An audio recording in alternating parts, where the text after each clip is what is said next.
Ever since the Nintendo Direct yesterday, $70 Nintendo games has been a very, very hot topic. So let's talk about it. My name is Harrison. Welcome back to the channel. If this is first time viewing the channel, consider subscribing, liking the video. But let's get into it. So the day before the Nintendo Direct, there was the $70 tag associated with Tears of the Kingdom that Nintendo quickly pulled down and other retailers pulled down as well. And then after the Direct, once Nintendo revealed Zelda and all that good stuff, it was confirmed that the new game is indeed $70, which a lot of people are upset about, mainly because it is a weird thing for Nintendo to do. PlayStation, they upped their prices to $70 at the start of the PS5 generation.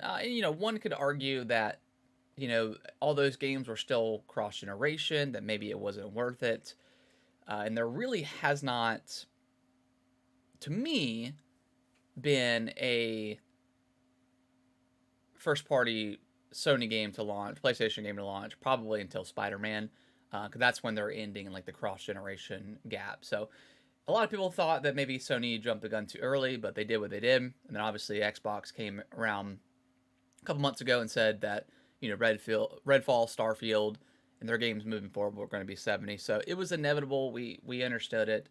But with Nintendo, it's a little weird. We all thought that at the next generation, whatever the next console is switched to, whatever, that they would jump the gun and jump over to the $7 price tag. But with I keep saying Breath of the Wild, Tears of the Kingdom, they have decided to up it to $70, which there's been a couple of different theories floating around, on why the case is. My main one is I think they're testing the waters.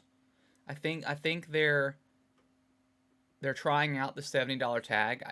It's with Tears of the Kingdom. They already know people are going to buy it regardless, or whether it's $10 more or not. For myself, personally, I'm gonna buy the game. I Tears of the Kingdom is my most hyped game, probably at all time at this point. I mean, I'm just so excited. I cannot wait to see more details and just dive into the game on May 12th. I'm currently looking to get the collector's edition. I already went into before the collector's edition was even announced. I assumed that they would have one. I already went into that mindset of spending more than $60, at the time. So I already plan on spending more, but not everyone wants the collector's edition, and a $10 increase is crazy for a system that hasn't dropped in price yet. In North America, we have not had a single price decrease, even in like a holiday. They never have decreased. Did a temporary price decrease. It's always been bundled with Mario Kart or something like that. So so that sucks. And then on top of that, we've got a $10 increase. And then Nintendo has done so well this generation. They're constantly on top monthly MPD sales, or just about. They're usually on top. I think they slowed down since the PS5 has had more units to come out. They're all their first party games sell so well. I mean, they're all 5 million plus, just about, right? The games just sell on the Switch. And you have a company, Nintendo, that is notorious for reselling and packaging their old games and resell them to you for full price, if not more than the original. Look at Skyward Sword. That was $50 when it came out on Wii, and then it jumped up to $60. I personally didn't have a problem paying that, just because it had been over 10 years, and they did visual upgrades, improvements to the motion and stuff like that, different control schemes. So I was fine with it, but I get where people are coming from, and maybe that's just the little bit of the Nintendo fanboy in me where we give them that pass, and maybe that's the problem, right? Maybe we should not give them that pass. So that's my personal take, as I think they're just testing the waters out to see what they can get away with, see what they can charge. They were reached out and confirmed that it's going to be on a case by case scenario, or basis, which I feel like that's like a half truth, because all their games prior to this have been 60. All of a sudden, Zelda's 70, Pikmin's 60, Bayonetta's 60. Um, so who knows when the next game is going to be 70? Is it going to be Mario? Probably Metroid Prime at this point. If that's going to be a next generation game, um, it's crazy. And then you have something like Metroid where it comes out where they could have absolutely charged $60 for it and people would have paid for it, but they're charging 40. So it's like you give and take a little bit, I guess, right?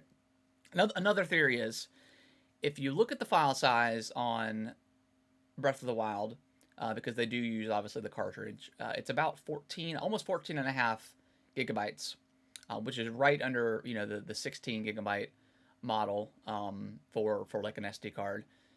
And the next model up is 32. So some people have been speculating that it's possible that because there is an increase in, they have to use a higher capacity cartridge to fit Tears of the Kingdom, because I think Tears of the Kingdom is about 18 and a half as well, something like that. I'll have the respective file sizes on the screen for you guys so you can look at them yourself, or you can check it on the online or on the eShop. But maybe that's a cause of the increase. I think that's kind of BS if that's the case, because other companies have put games on the Switch that are above the 16 gigabyte cartridge, and I've had to pay that extra premium to have a higher cartridge.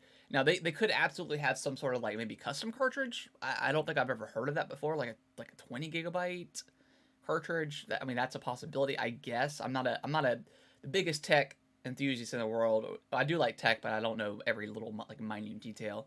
So there is a possibility of there being like a custom cartridge. So, but maybe even that case that costs extra money to produce, so they have to charge more for Tears of the Kingdom. Who knows exactly the reasoning why? Again, I think it's to test the waters out, to see what they can charge. If they can charge $10 extra for their most anticipated game of all time, why not try it, right?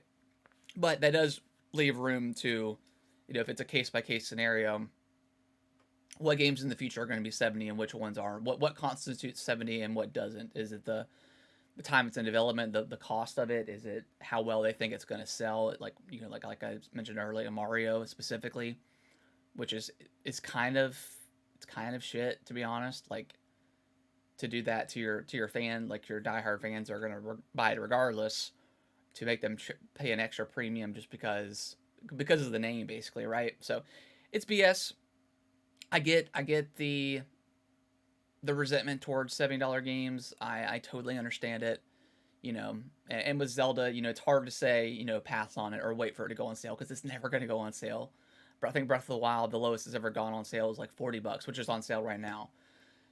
So yeah, with Nintendo games, they just don't go on sale. You have something like a hot commodity recently was Forspoken, like whether that's worth 70. Personally, for what I've seen, I have not played it. I don't think it is, but it'll be on sale in like 2 months for like $30 or $40. So buy it then. So judge with your wallet, but with Nintendo games, it's just so hard to, because they just never go on sale. So let me know what you guys think in the comments below. Do you guys have your own theories on why it's $10 extra? Do you guys agree with what I'm saying here?